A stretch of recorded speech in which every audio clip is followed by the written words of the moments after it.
As a fan of Hornby's Bellweather Class 60 for the last 10 years, the arrival of this state-of-the-art rendering from Accurascale was a mixture of enthusiasm combined with a degree of sadness that I would likely never look at my existing Hornby Class 60 fleet in the same way again.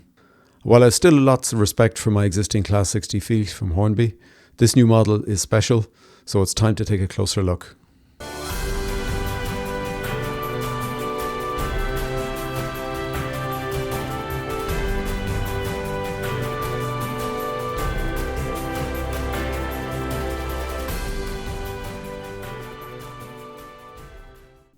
Hi, thanks for joining today's review.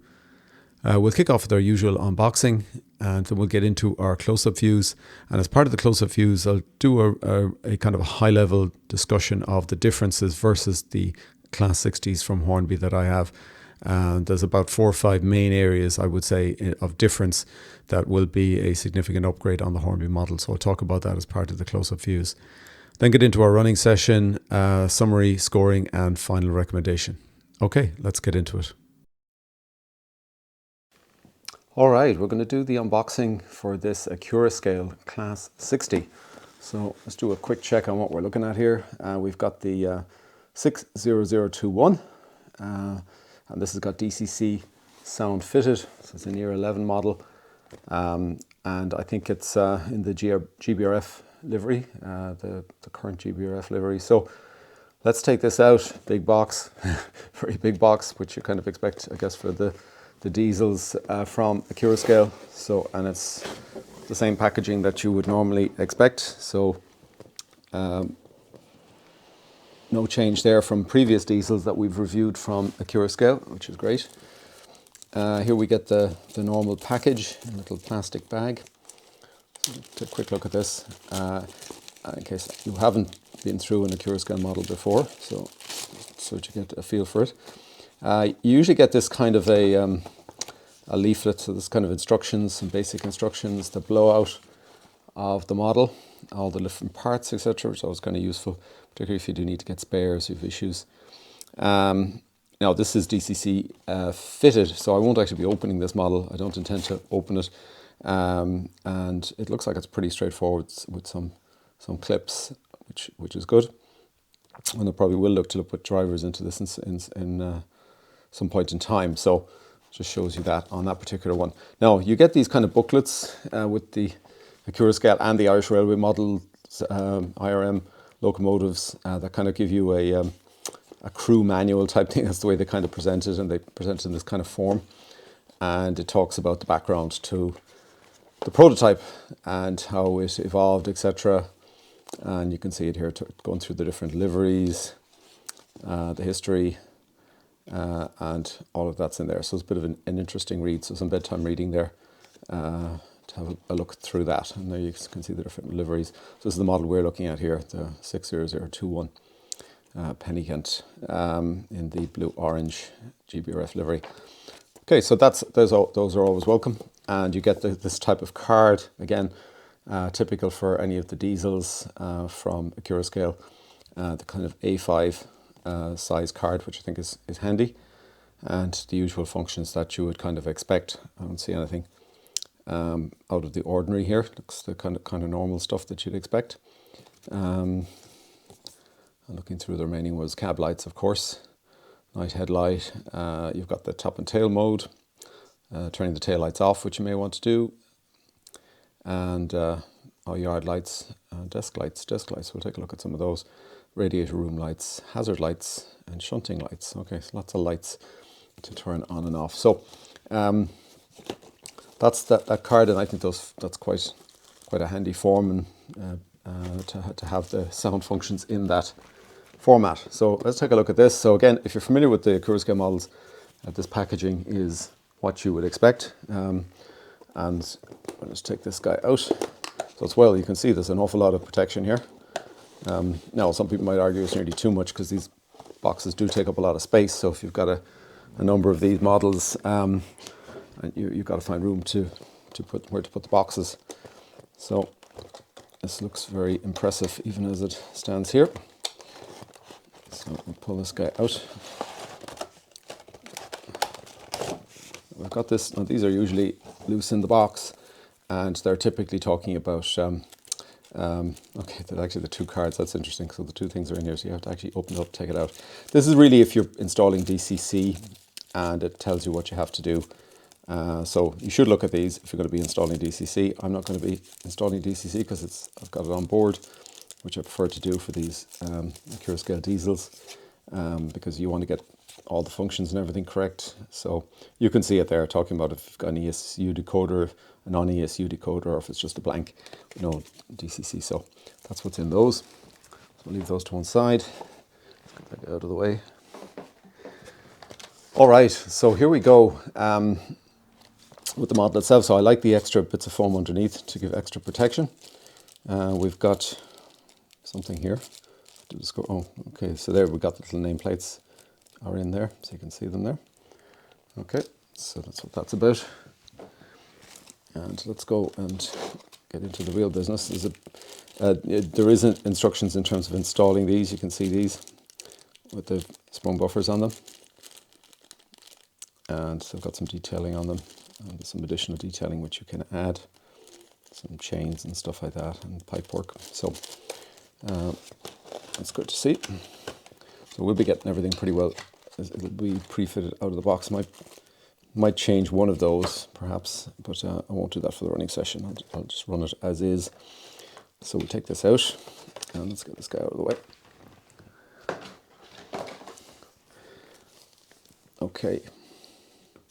So I have one of these, or an equivalent 60 in the blue-orange livery, GBRF livery. I have a Hornby model, and we will do a kind of comparison. That's an older model.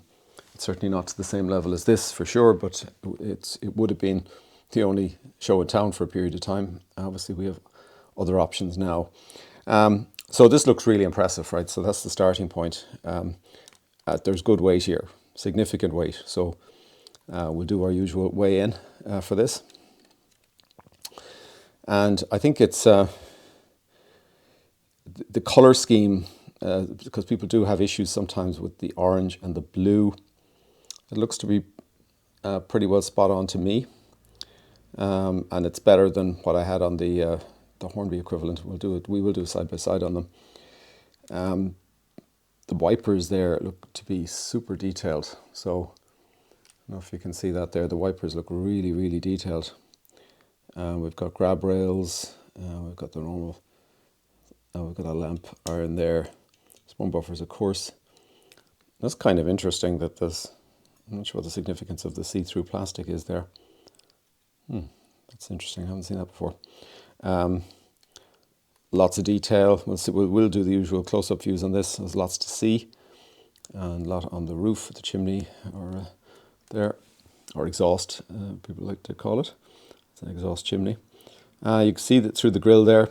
You can see the kind of engine detail, which you'd come to expect.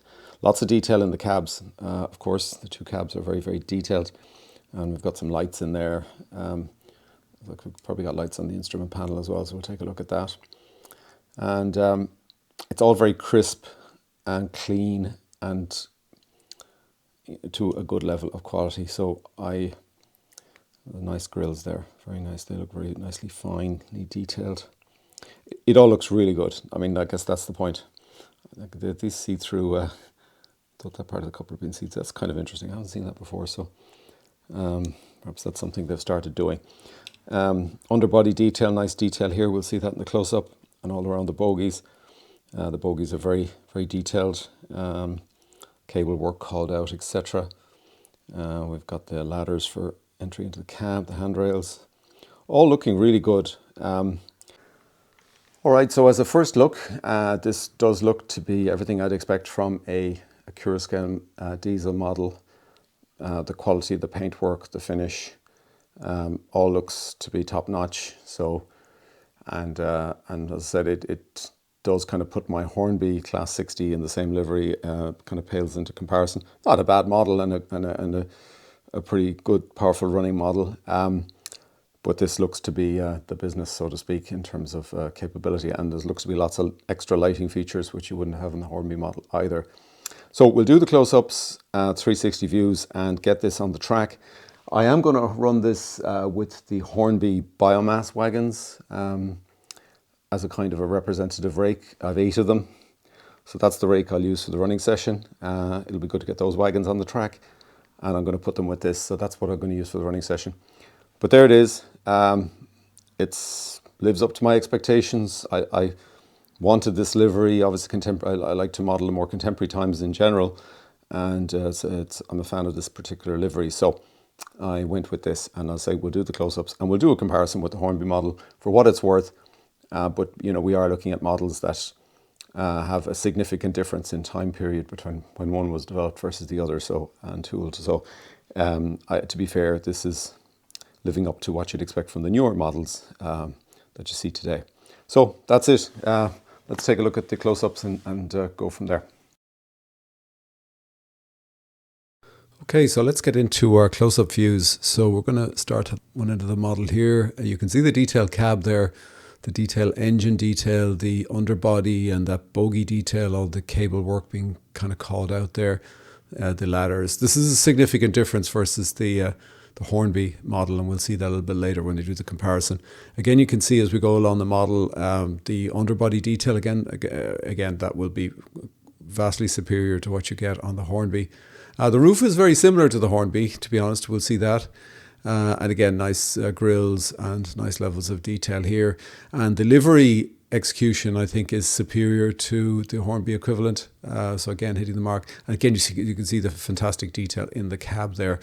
So really very nice rendering. It is a step up, no doubt about that, from the Hornby.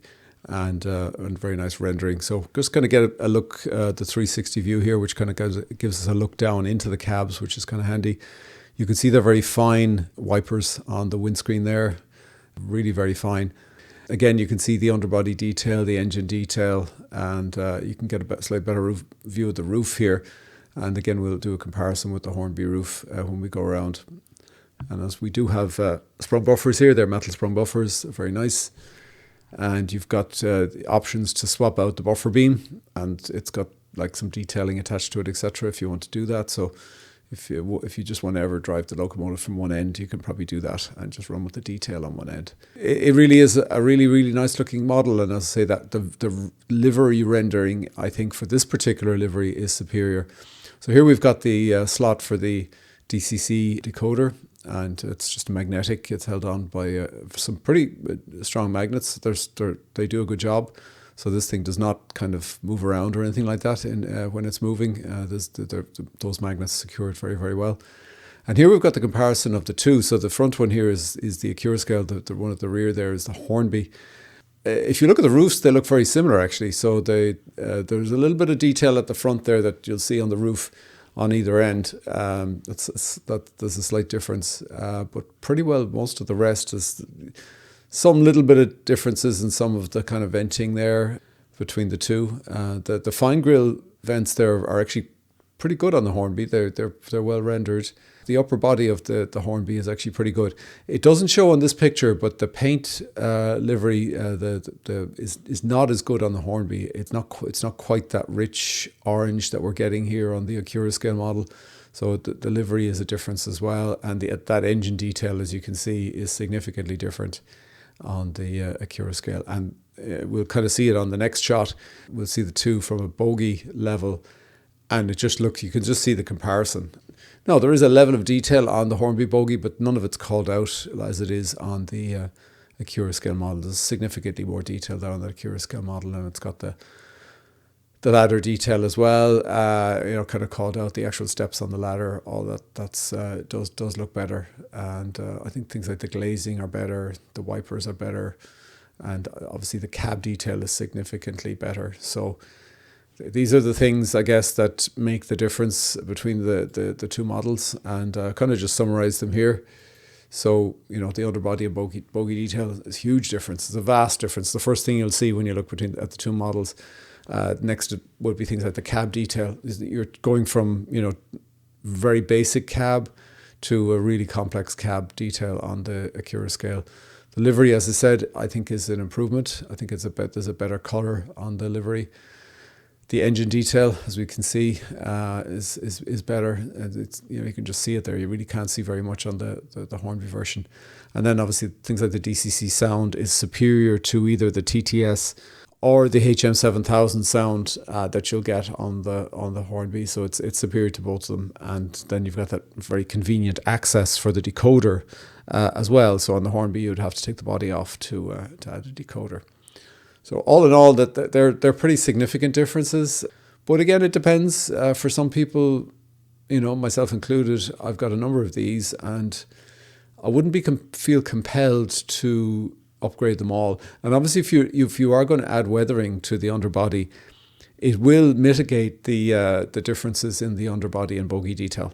So once you add weathering to both models, they start to look an awful lot more similar, and the level of detail that you're getting on the Accurascale kind of isn't as significant, it isn't as visible when you start adding weathering. So that, for some people, they may be content to hang on and not incur the cost of a new locomotive. But if any of these things here are big issues for you, then you will look to upgrade. Or if it's a greenfield purchase, not a replacement, then that's a very different story. And I think this becomes much closer to a no-brainer than anything else. So that's just showing that comparison. We're going to move on now, and we're going to take a look at the running session. So this is kind of a shortened running session focused on the locomotive. You may have seen the full running session with the rolling stock, etc. And you can just see how slow we're in, a real slow crawl. I wouldn't say this track here is immaculately clean either. I did have builders in. There was dust going around the place. No, I did cover the layout. I didn't do any track cleaning on the layout since I had got the builders in. So this just didn't have any problems through its entire running session, regardless of what speed I ran it at. It really was super smooth. Pulling a rake of 8 of these biomass wagons from Hornby. Now I will review those. I will do a dedicated review on those. But I can, to kind of give you a heads up ahead of the review, the running resistance on these is probably higher than I would have liked. It's probably a bit on the high side. So that's just to note that. They're not the freest running wagons in the world, so an 8-car rake is reasonable. So it's nothing for a Class 60 like this. It wouldn't have been anything for the Hornby Class 60 either, because that's a very good puller. But I would reckon, because of its weight and probably better motor mechanism, I would suspect that if you were to put this under stress, it would probably outpull the Hornby version. So it was a flawless running session. There's a pretty good linearity as well in the speed, so as you increase the power, the speed level goes up kind of proportionally, and it does achieve the prototypical 65 miles an hour speed, scale speed. So that was possible, and not drawing significant current again either, because the maximum current was 170 milliamps at peak speed, now under no load, and that's really pretty low, particularly when you consider the weight of the locomotive. So I think this is a really good performer on the track, and it was a flawless performer. Now I did run it on the inside circuit, which has got some radius 2 track as part of that inner circuit. I don't show it in the video here, but I had been running it on that as well, and again I didn't have any problems with either the wagons or the locomotive. So really a very satisfactory running session. Again, bring it to a crawl to stop it. It really does perform as you would expect, and it is a flawless performer. Okay, so let's get into our summary. So we've been looking at the Accurascale Class 60, and specifically the test model is the 60021 with DCC sound fitted. There are a range of liveries and come in DCC ready and sound versions. They all come with the high quality 5-pole motor with twin flywheels, which seems to be a standard on all of the diesels from Accurascale these days. It's got all-wheel drive and all-wheel pickup and Stay Alive power pack. Runs on minimum radius 2 curves, and we did test that during the running session. And it's got these kinematic NEM pockets with tension lock couplers pre-fitted. Other features are the sprung buffers, metal sprung buffers, and a detailing kit, and you've got significant internal cab detail and engine detail. Sound version, it's got a 21-pin Locksound 5 and dual speakers with the Accura Trash configuration. The lighting is very comprehensive: directional headlights, day-night mode, cab lighting, interior and dash lighting. And the top scale speed tested, which is the top scale speed of the model at 100% power, is 65 miles per hour, so it's prototypical. And after it was run in, that was drawing 170 milliamps. It draws a bit more when it's not run in, but once you've been running it for a while, you'll get it down to 170 milliamps peak current. On-box weight is a very heavy 827 grams. Like that is really heavy. So one of the heaviest locomotives out there. The selling price, which is the standard, the recommended retail price, is the standard price. These aren't discounted through retailers. DC ready is 169.99 sterling, or 200, just over 200 euro. Sound fitted 269.99, or just over 318 euro. So they're kind of pretty well standard prices that we've seen from Accurascale over the last couple of years. So the weighted scoring, not surprisingly, it's going to be pretty high. The running performance was flawless.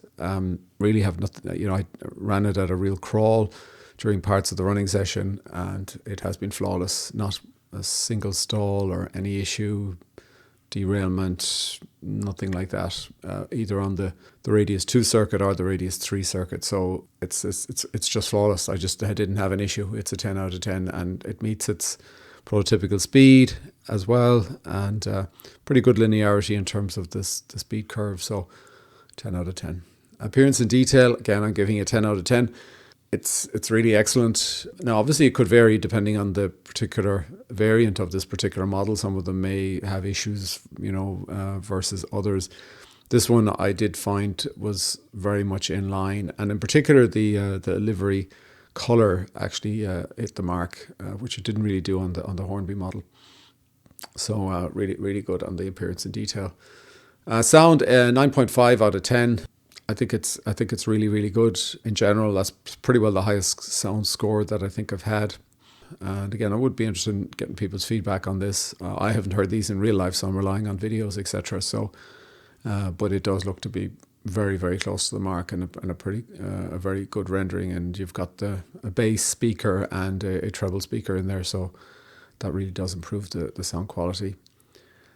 The extras and variants, the only reason this isn't a 10, if they put the drivers in the cab and had them installed, this would be a 10, but you have to get them and install them, so it's not a 10. Okay, I'm just kind of stubborn on this particular one. I'd just love to see them in there for a model of this, just a model of this level, to be honest, but I guess they want to provide the option, so you have to go and purchase them. Unfortunately, that's a lot more expensive when you're not in the UK than when you're in the UK, because postage and stuff just adds up, and you end up having to pay VAT and handling charges and stuff like that. And so what should be just a couple of pounds for the drivers ends up being a lot more. So it's a particular gripe, particularly if you're not in the UK.